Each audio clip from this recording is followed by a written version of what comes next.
Hello everyone, हम class 8th science NCERT को study कर रहे हैं और आज के इस वीडियो में हम इस बुक का चैप्टर नंबर 3 जिसका टाइटल है सिंथेटिक फाइबर्स एंड प्लास्टिक्स, इसके बारे में डिस्कस करेंगे।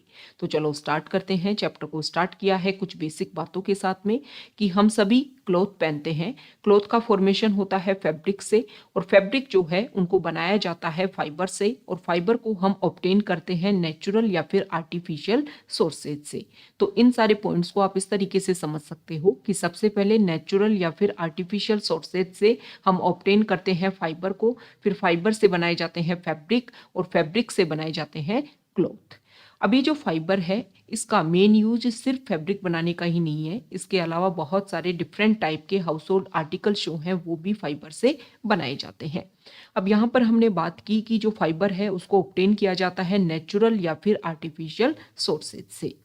क्लास 6 और 7th की जो साइंस की एनसीईआरटी है उसका चैप्टर नंबर 3 है फाइबर टू फैब्रिक। उसमें हमने नेचुरल फाइबर और आर्टिफिशियल फाइबर के बारे में हम पढ़ चुके हैं। अगर आपने रीड नहीं किया है तो उसके वीडियोस हमारी प्लेलिस्ट में अवेलेबल हैं, आप जा करके व्यू कर सकते हो।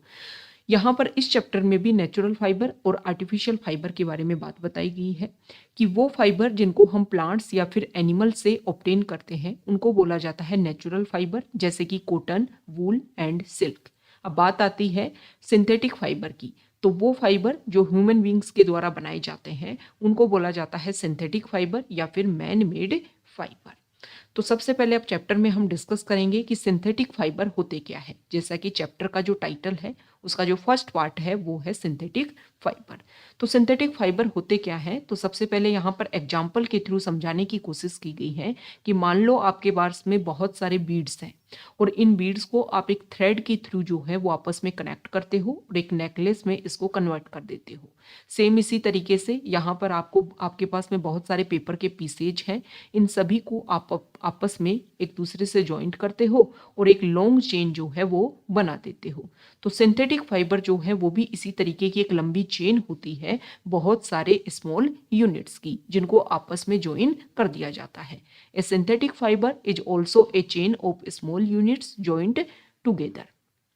जो हर छोटी छोटी यूनिट होती है ना, जैसे अभी हमने यहाँ पर एग्जांपल के थ्रू समझा, इसी तरीके से सिंथेटिक फाइबर में भी स्मॉल स्मॉल यूनिट्स जो हैं उनको आपस में जोड़ करके एक लॉन्ग चेन बनाई जाती है। और जो हर स्मॉल यूनिट जो होती है वो एक केमिकल सब्सटेंस होता है।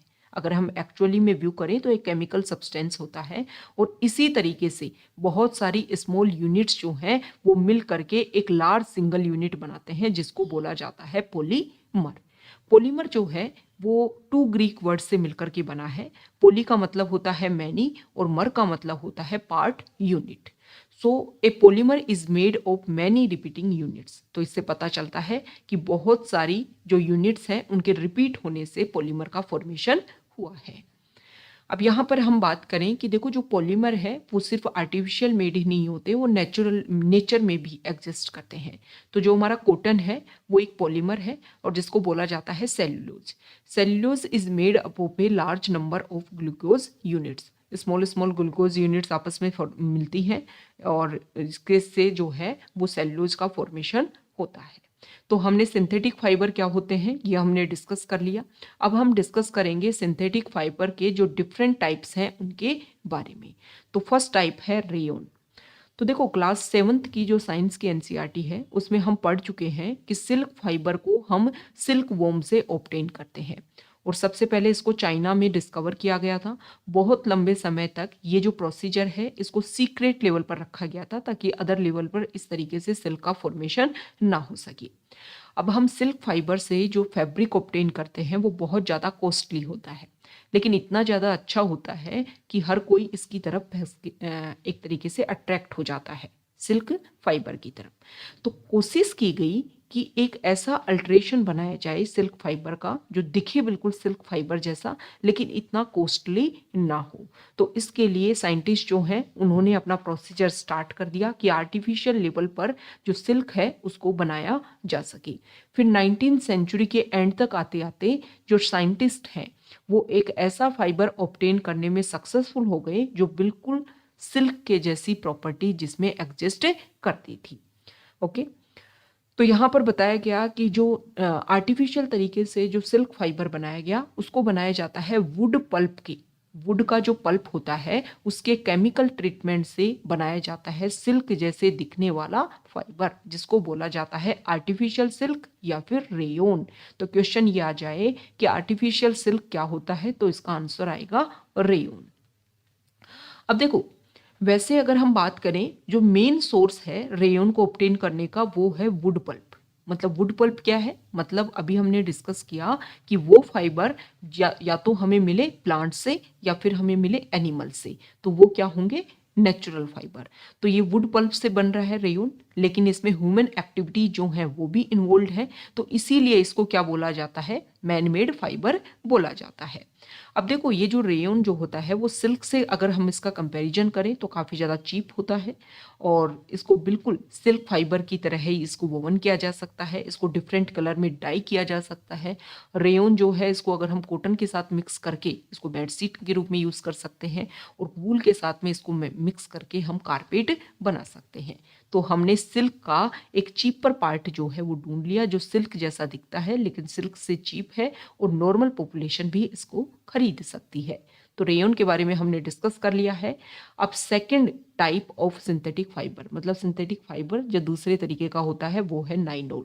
सेकंड टाइप जो है, देखो 1931 में जो नाइनोल है वो भी एक मैनमेड फाइबर है, और 1931 में इसको without any natural raw material, मतलब प्लांट और एनिमल से जो ऑब्टेन होता है उसके बिना ही, जो रॉ मटेरियल है उसके थ्रू, मतलब प्लांट और एनिमल से मिला हुआ जो रॉ मटेरियल है वो नाइलॉन बनाने में यूज नहीं किया गया, बल्कि इसको तैयार किया गया कोल से, वाटर से और एयर से।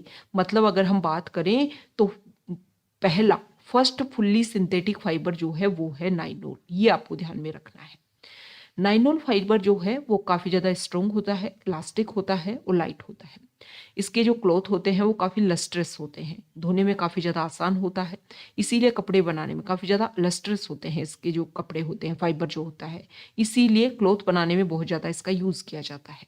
ओके, जैसे अगर हम बात करें तो socks, rock, tent, toothbrush, car seat belt, sleeping bag, curtain, ये सब बनाने में नाइलॉन का यूज़ किया जाता है। और नाइलॉन जो है वो बहुत ज़्यादा एक तरीके से मजबूत होता है, ओके, स्ट्रॉन्ग होता है इसका जो फाइबर है, इसलिए पैरासूट बनाने में और रॉक क्लाइंबिंग जो रोप है, मतलब जो रस्सी है, पहाड़ चढ़ने में जो रस्से यूज होते हैं ना, वो बनाने में नाइलॉन का यूज किया जाता है। आप इस तरीके से इसकी मजबूती को समझ सकते हो कि एक स्टील वायर से भी ज़्यादा स्ट्रॉन्ग होता है एक नाइलॉन का थ्रेड। अब आप समझ सकते हो कि कितना मजबूत, कितना स्ट्रॉन्ग होता है नाइलॉन का फाइबर, नाइलॉन का थ्रेड। यहाँ पर एक्टिविटी कुछ की गई है जिसके थ्रू ये समझाने की कोशिश की गई है नाइलॉन का थ्रेड जो है वो कितना ज़्यादा मजबूत होता है। अब थर्ड टाइप है सिंथेटिक फाइबर का, वो है पॉलिएस्टर एंड एक्रेलिक। देखो, पॉलिएस्टर जो है वो भी सिंथेटिक फाइबर है, और यहाँ पर बताया गया है कि पॉलिएस्टर से जो भी फैब्रिक बनाया जाता है और इस फैब्रिक से जो भी कपड़ा बनाया जाता है उसमें जल्दी से रिंकल्ड नहीं होते हैं। मतलब आप ये मान सकते हो कि सलवटें जो हैं वो बहुत आसानी से इसमें नहीं पड़ती हैं, ये क्रिस्प बना रहता है और इसको धोना बहुत ज़्यादा आसान होता है पॉलिएस्टर फैब्रिक को, और ड्रेस मटेरियल के लिए काफ़ी ज़्यादा सूटेबल है। इसको पॉलिएस्टर की शर्ट पहने हुए आपने लोगों को देखा होगा, और पॉलिएस्टर का ही एक टाइप है terylene. Okay, it can be drawn into very fine fiber that can be woven like any other yarn। बहुत ही फाइन फाइबर में इसको जो है वो बुना जा सकता है। अब आता है पेट, PET, पॉलीएथिलीन टेरेफ्लेट। ये जो पेट जो होता है इसका, ये भी पॉलिएस्टर का ही एक पार्ट है, एक फॉर्म है, और इसका यूज जो है वो प्लास्टिक की बोटल्स बनाने में, यूटेंसिल्स बनाने में, फिल्म बनाने में, वायर बनाने में और भी अदर इम्पोर्टेंट प्लास्टिक के प्रोडक्ट बनाने में इसका यूज किया जाता है। मतलब जो भी आप स्टोर करने के लिए जो प्लास्टिक के जार, प्लास्टिक की जो बोतल यूज करते हो वो पेट से बनाई जाती है। अब यहाँ पर बताया गया है कि पॉलिएस्टर, पोली प्लस में एस्टर, मतलब जो केमिकल है एस्टर, उसकी रिपीटिंग यूनिट्स के थ्रू जो है वो पॉलिएस्टर को बनाया जाता है। एस्टर क्या होता है, एस्टर वो केमिकल है जो फ्रूट्स को उनकी स्मेल देता है। तो कुछ फैब्रिक इस तरीके से बेचे जाते हैं पॉलीकोट, पॉलीवूल और टेरिकोट के नाम से। जैसा कि इनका नाम ही बता रहा है कि पॉलीकोट मतलब पॉलिएस्टर प्लस में कॉटन, दोनों से मिलकर के ये फैब्रिक बनाया गया है। एक है पॉलीवूल मतलब पॉलिएस्टर प्लस में वूल, इसको मिलाकर के ये बनाया गया है। तो हमने बात कर ली पॉलिएस्टर की, जो थर्ड टाइप है सिंथेटिक फाइबर में। अब बात कर लेते हैं एक्रिलिक की। देखो, हम सर्दियों में स्वेटर पहनते हैं, शॉल भी ओढ़ते हैं, ब्लैंकेट भी ओढ़ते हैं, लेकिन बहुत सारे शॉल, स्वेटर और ब्लैंकेट जो होते हैं वो हमें लगते तो नेचुरल फाइबर से, मतलब हमें वूल से बने हुए दिखते हैं, लेकिन वो नेचुरल वूल से नहीं बनाए जाते हैं, बल्कि उसके जैसे रिजेंबल, उसके जैसे दिखते हैं। और जिस फाइबर से वो बनाए जाते हैं ना, जिस सिंथेटिक फाइबर से, उसको बोला जाता है एक्रिलिक। क्योंकि नेचुरल सोर्सेज से जो आप वूल गेन करते हो ना, वो काफ़ी ज़्यादा महंगा होता है, बहुत ही एक्सपेंसिव होता है। तो एक्रिलिक से जो भी फाइबर बनाया जाता है, जो भी क्लॉथ बनाए जाते हैं, वो काफ़ी ज़्यादा चीप होते हैं। इनमें आप डिफरेंट कलर वेराइटी आपको मिल जाएगी। सिंथेटिक फाइबर जो हैं वो ड्यूरेबल होते हैं, मतलब लंबे टाइम तक चलते हैं और अफोर्डेबल होते हैं। ओके, और इसीलिए ये नेचुरल फाइबर से ज़्यादा पॉपुलर होते हैं, क्योंकि चीप होंगे तो ज़्यादा पॉपुलेशन जो मीडियम क्लास फैमिली है वो इजीली इनको खरीद पाएगी, ज़्यादा लोगों तक ये पहुँचेंगे, इसलिए ज़्यादा क्या होते हैं, पॉपुलर होते हैं। अब देखो, ये तो हमने सारे प्रॉफिट देखे हैं कि नेचुरल जो आर्टिफिशियल फाइबर हैं, जो आर्टिफिशियल सिंथेटिक जो फाइबर हैं, वो किस तरीके से, उनका क्या क्या यूज होता है और वो कैसे कैसे हमारे लिए बेनिफिशियल है। लेकिन इनके कुछ नुकसान भी हैं। जैसे क्लास 7th में हमने पढ़ा था कि जो भी फाइबर होते हैं उनको जब आप जलाते हो तो जलाने पर जो है वो आपको अलग अलग कुछ एक्टिविटी दिखेंगी। जैसे नेचुरल फाइबर को आप जलाओगे तो कुछ प्रॉब्लम जो है वो क्रिएट नहीं होती है, लेकिन जब आप सिंथेटिक फाइबर को जब आप जलाते हो, बर्न करते हो, तो उसका बिहेवियर काफ़ी ज़्यादा डिफरेंट होता है नेचुरल फाइबर से। सिंथेटिक फाइबर को जब जलाया जाता है तो वो पिघल करके, जब हीट की जाती है ना, तो पिघल जाता है वो। और ये सिंथेटिक फाइबर का बहुत बड़ा नुकसान है, डिसएडवांटेज है। मतलब अगर कपड़ा पहन रखा है अपने सिंथेटिक फाइबर वाला, और सिंथेटिक फाइबर से बना हुआ कपड़ा अगर पहन रखा है, तो अगर आग पकड़ ली तो वो पूरा का पूरा सिंथेटिक फाइबर जो है पिघल करके बॉडी पर चिपक जाता है। इसकी वजह से प्रॉब्लम होती है। इसलिए जब भी आप किचन में काम करो या लेबोरेटरी में काम करो तो सिंथेटिक फाइबर से बना हुआ कपड़ा ना पहनना है। नेचुरल फाइबर मतलब कॉटन, इन सभी से बना हुआ कपड़ा पहना जाना चाहिए। तो ये हमने इशू देख लिया। अब यहाँ पर बताया गया है कि सिंथेटिक फाइबर जो है उनको पेट्रोलियम ओरिजिन कुछ मटेरियल्स होते हैं, जैसे कि जिनको बोला जाता है पेट्रोकेमिकल। इन पेट्रोकेमिकल के बहुत सारे प्रोसेस के थ्रू जो है सिंथेटिक फाइबर को बनाया जाता है। सिंथेटिक फाइबर के कुछ कैरेक्टरिस्टिक देख लेते हैं कि कौन कौन से इसमें गुण होते हैं। देखो, सिंथेटिक फाइबर को जैसा अभी तक हमने देखा, तो सबसे इंपॉर्टेंट बात, नेचुरल फाइबर से काफ़ी ज़्यादा चीप होते हैं। ओके, दूसरा, इनकी बहुत सारी कलर वैरायटी इनमें आपको इजीली मिल जाएगी। तीसरा, अगर देखें तो ये बहुत जल्दी सूख जाते हैं, ड्यूरेबल होते हैं, लेस एक्सपेंसिव होते हैं, बहुत ही रेडीली अवेलेबल होते हैं एंड इजी टू मेंटेन होते हैं। इसीलिए ये इसके कुछ कैरेक्टरिस्टिक हैं और इसीलिए इनका मार्केट जो है वो काफ़ी ज़्यादा बड़ा होता जा रहा है। तो ये हमने देख लिया सिंथेटिक फाइबर और उनके क्या क्या कैरेक्टरिस्टिक हैं, क्या क्या उनके डिसएडवांटेज हैं, ये हमने देख लिए। अब हम बात करेंगे, जैसा कि चैप्टर का जो टाइटल है उसमें बताया गया है सिंथेटिक फाइबर एंड प्लास्टिक, तो दूसरा जो पार्ट है वो है प्लास्टिक। तो जिस तरीके से सिंथेटिक फाइबर एक पॉलीमर होता है, सेम इसी तरीके से प्लास्टिक भी एक पॉलीमर है।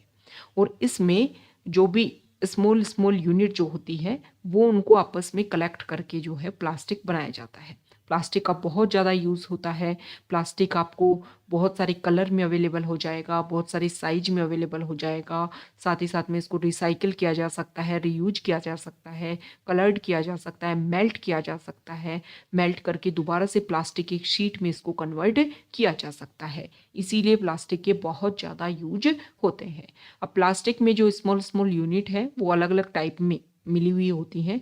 किसी प्लास्टिक में जो है वो लीनियर अरेंजमेंट देखने को मिलता है स्मॉल यूनिट्स का, और किसी में इस तरीके से क्रॉस लिंक्ड अरेंजमेंट देखने को मिलता है। अब प्लास्टिक के बारे में अगर हम अदर इम्पोर्टेंट पॉइंट बात करें तो देखो, प्लास्टिक भी दो तरीके के होते हैं। एक वो प्लास्टिक जिसको आपने हीट किया तो वो डिफॉर्म हो गया, जैसे प्लास्टिक की बोतल में आपने गर्म पानी डाला तो वो डिफॉर्म हो गई, उसकी जो साइज शेप है वो चेंज हो गई।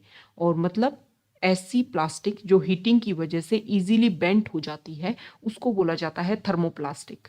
और इसके एग्जाम्पल है पॉलीथीन एंड पीवीसी।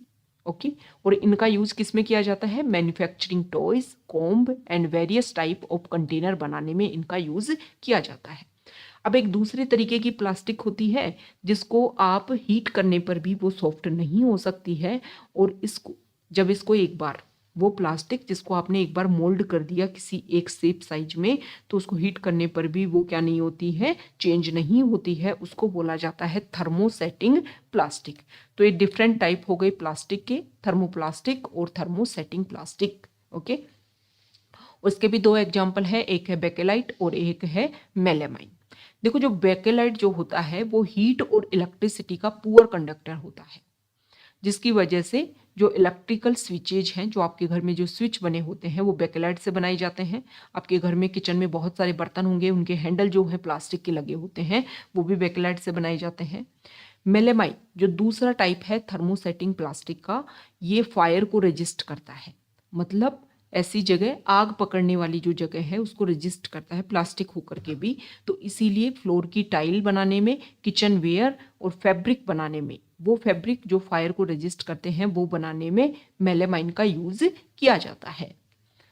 तो ये हमने प्लास्टिक के टाइप देख लिए। अब देख लेते हैं कि प्लास्टिक को एज मटेरियल ऑफ चॉइस क्यों बोला जाता है। देखो, किसी भी चीज को आपको स्टोर करना है तो आप प्लास्टिक जो है उसको यूज करोगे, क्योंकि प्लास्टिक जो है वो लाइट वेट होता है, लोअर प्राइस होता है इसका, इसकी गुड स्ट्रेंथ होती है और इसको हैंडल करना काफी ज्यादा इजी होता है। अगर हम मेटल से इसका कंपैरिजन करें तो काफी ज्यादा लाइट होता है, इसीलिए कार, एयरक्राफ्ट और स्पेस क्राफ्ट में भी प्लास्टिक का यूज किया जाता है। अब प्लास्टिक के कुछ कैरेक्टरिस्टिक इस चैप्टर में दी हुई हैं, उसके बारे में हम देख लेते हैं। देखो, प्लास्टिक जो है वो नॉन रिएक्टिव होता है। इस तरीके से आप समझिए कि अगर आपने खुले में, ओपन एरिया में आयरन को रख दिया तो आयरन जो है वो एयर और मॉइस्ट से केमिकल रिएक्शन करके उसमें रस्टिंग का जो फॉर्मेशन है वो स्टार्ट हो जाता है, मतलब लोहे पे क्या लग जाती है, जंग लग जाती है। लेकिन प्लास्टिक को आप कहीं पर भी रख दो, इसमें इस तरीके का इशू जो है वो काफी लंबे टाइम तक देखने को नहीं मिलता है। मतलब अगर उसमें उसकी जैसे कलर में चेंज आ जाता है वो भी एक लंबे टाइम बाद में आता है, लेकिन रस्टिंग जैसी प्रॉब्लम जो है वो तो होती ही नहीं है। दूसरा कैरेक्टरिस्टिक है प्लास्टिक का कि प्लास्टिक जो है वो लाइट होता है, स्ट्रॉन्ग होता है और ड्यूरेबल होता है। लाइट किस तरीके से, देखो आप अपने घर में अपने लोहे की बाल्टी जरूर देखी होगी, मतलब वो बाल्टी जो काफी ज्यादा हैवी होती है, बकेट जो होती है। लेकिन आप कंपैरिजन करो आपके बाथरूम में जो प्लास्टिक की बाल्टी होती है, तो कंपैरिजन करो कि लाइट होता है प्लास्टिक, दूसरा स्ट्रॉन्ग होता है। मतलब प्लास्टिक जो है उसके बारे में यहाँ पर बताया गया है कि प्लास्टिक ड्यूरेबल हो सकता है, डिफरेंट शेप और साइज में आप इसको मोल्ड कर सकते हो, वेरियस पर्पज के लिए इसका यूज कर सकते हो। मेटल से अगर हम कंपैरिजन करें तो काफ़ी ज़्यादा चीप होता है प्लास्टिक, और इसीलिए बहुत सारी जो हमारी हाउस होल्ड आर्टिकल्स हैं, इंडस्ट्री जो है, इसमें इनका यूज किया जाता है। नेक्स्ट कैरेक्टरिस्टिक है प्लास्टिक की कि प्लास्टिक जो है वो पुअर कंडक्टर होते हैं। अभी हमने देखा ना कि जो थर्मोसेटिंग जो प्लास्टिक्स हैं, बेकेलाइट और मेलामाइन, ये इलेक्ट्रिसिटी के और हीट के पुअर कंडक्टर हैं। इसीलिए जो प्लास्टिक है उनका प्लास्टिक कवर बनाने में, स्क्रू ड्राइवर के हैंडल बनाने में, और प्लास्टिक्स जो है एंड मेड ऑफ प्लास्टिक, इन सभी में जो है वो प्लास्टिक का यूज किया जाता है। तो यहाँ पर कुछ और इम्पोर्टेंट बातें बताई गई हैं कि प्लास्टिक का हेल्थ केयर जो इंडस्ट्री है उसमें भी बहुत ज़्यादा यूज़ होता है, जैसे कि टैबलेट की पैकेजिंग में, थ्रेड बनाने में जो स्टिचिंग वाउंड्स में काम आते हैं, सिरिंज बनाने में, और डॉक्टर के ग्लव्स बनाने में, मेडिकल इंस्ट्रूमेंट बनाने में। जो प्लास्टिक है उसका माइक्रोवेव ओवन के जो कुकवेयर हैं वो बनाने में भी यूज़ किए जाते हैं, क्योंकि हीट का इफेक्ट नहीं होना चाहिए, जो भी उसमें प्रोडक्ट आपने रखा है माइक्रोवेव में वो गर्म हो जाए, लेकिन प्लास्टिक जो है वो इफेक्ट ना हो, इसलिए यूज़ इसका इन वेसल का यूज़ किया जाता है। इसके अलावा प्लास्टिक का एक टाइप है टेफ्लॉन, और ये जो स्पेशल प्लास्टिक है इसके ऊपर ऑयल और वाटर जो है वो स्टिक नहीं होता है, इसलिए नॉन स्टिंग कोटिंग के जो कुकवेयर बनाए जाते हैं उसमें टेफ्लॉन का यूज़ किया जाता है। नेक्स्ट है फायर प्रूफ प्लास्टिक। अभी हमने देखा कि थर्मोसेटिंग प्लास्टिक का एक पार्ट है मेलामाइन, और मेलामाइन जो है वो फायर रेजिस्ट होता है। तो जो भी फायर इंडस्ट्री में जो काम करते हैं, फायरमैन जो भी होते हैं, उनकी जो यूनिफॉर्म होती है उनके ऊपर मेलामाइन का एक कवर जो है, कोटिंग जो है वो चढ़ा हुआ होता है।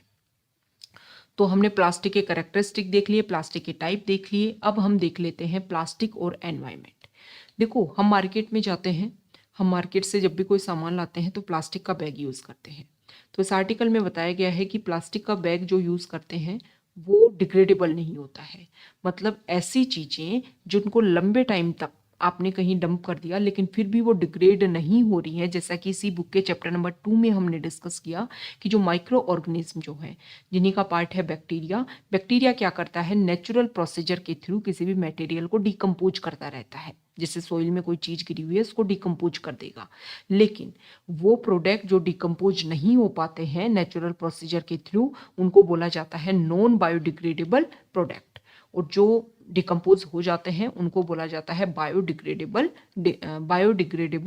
प्रोडक्ट। ओके, तो यहाँ पर कुछ वेस्टेज के टाइप दिए हुए हैं और उनको डिग्रेड होने में कितना, डीजनरेट होने में, डिग्रेड होने में जो है वो कितना टाइम लगता है ये बताया गया है, और उस मटेरियल का फिर क्या नेचर है ये बताया गया है।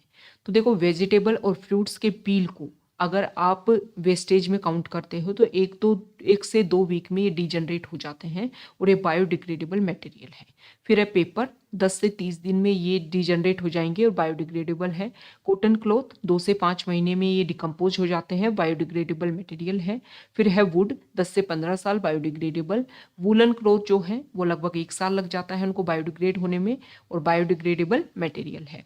टिल, एल्यूमिनियम और अदर जो मेटल कैन होते हैं इनको 100 से 500 साल लगते हैं किसमें, डीजनरेट होने में। मतलब ये खत्म हो जाए और इनको स्मॉल स्मॉल इम्पोर्टेंट यूनिट्स में तोड़ दिया जाए तो इसमें 100 से 500 साल लग जाते हैं इन कैन को, और ये नॉन बायोडिग्रेडेबल होता है। और प्लास्टिक बैग जो होते हैं इनको तो कई साल लग जाते हैं, टाइम ही नहीं काउंट किया जा रहा है, और ये भी नॉन बायोडिग्रेडेबल होते हैं। तो आप समझ सकते हो कि इस तरीके के जो कैन यूज़ करते हैं हम और प्लास्टिक बैग जो यूज़ करते हैं वो काफ़ी ज़्यादा प्रॉब्लम करते हैं, क्योंकि ख़त्म नहीं होंगे तो एक तरीके से पाइलअप जो है वो किसका, वेस्टेज का बनता जाएगा। तो हमें कोशिश करनी चाहिए कि हम प्लास्टिक का कम से कम यूज़ करें, एनवायरनमेंट जो पोल्यूशन है उसको हम कम से कम फैलाएं, और एनवायरनमेंट फ्रेंडली जो है वो हमें बनना है। प्लास्टिक जो है वो एनवायरनमेंट फ्रेंडली नहीं है। अब ऐसा भी नहीं है कि प्लास्टिक को आप जला दो, तो आप जलाओगे प्लास्टिक को तो भी वो ख़त्म नहीं होता है, वो पिघल करके कुछ ऐसा बन जाएगा जिसको जो है वो बिल्कुल भी डिग्रेड नहीं हो पाएगा। साथ ही साथ में इतनी पॉइजनस गैसेज जो हैं उसके फ्लेम के रूप में निकलती हैं, जो भी एटमॉस्फेयर में काफ़ी ज़्यादा एयर पोल्यूशन क्रिएट करती है। ओके, तो प्लास्टिक जो है उसको हमें हर जगह डंप नहीं करना है, क्योंकि एनिमल्स इसको ईट कर लेते हैं तो उनकी हेल्थ जो है काफ़ी ज़्यादा ख़राब हो जाती है, उनकी डेथ भी हो जाती है, क्योंकि उनका जो स्टमक है उसमें रेस्पिरेटरी सिस्टम जो है उनका चोक हो जाता है प्लास्टिक की वजह से। जो पॉली बैग होते हैं उनको आपको ड्रेनिंग में भी डिस्पोज नहीं करना है, क्योंकि इससे हमारा ड्रेनिंग सिस्टम जो है वो क्या हो जाता है, एक तरीके से क्लॉग हो जाता है। साथ ही साथ में यहाँ पर बताया गया है कि जो भी आपके रैपर्स हैं, प्लास्टिक के जो भी रैपर्स होते हैं उनको अच्छे से आप डिस्पोज कीजिए। तो यहाँ पर बताया गया है कि देखो भाई, प्लास्टिक जो है वो बहुत ख़राब है, आपको यूज़ करना है तो उसको अच्छे से यूज कीजिए, लेकिन ज़्यादा से ज़्यादा उसको रीयूज करने की कोशिश कीजिए।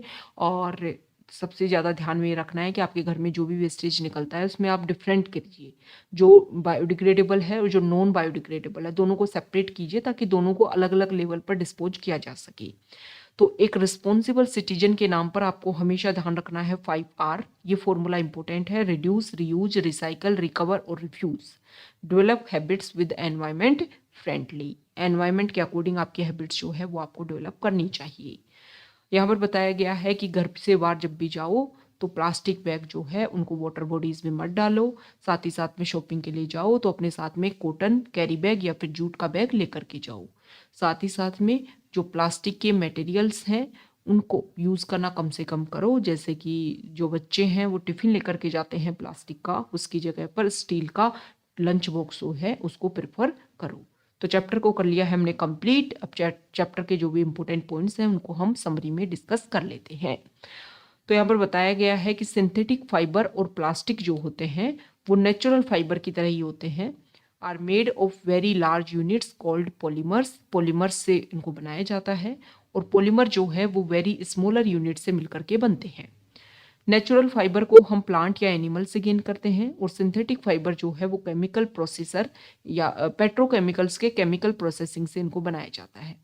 Natural fibre, these fibres can also be woven into fabrics. Okay, synthetic fibre जो है इनका बहुत सारा यूज होता है, जैसे कि रोप, बकेट, फर्नीचर, कंटेनर, और इन सभी यूज में, साथ ही साथ में एयरक्राफ्ट में, शिप में, स्पेसक्राफ्ट में और हेल्थ केयर सेक्टर में भी इनका यूज होता है।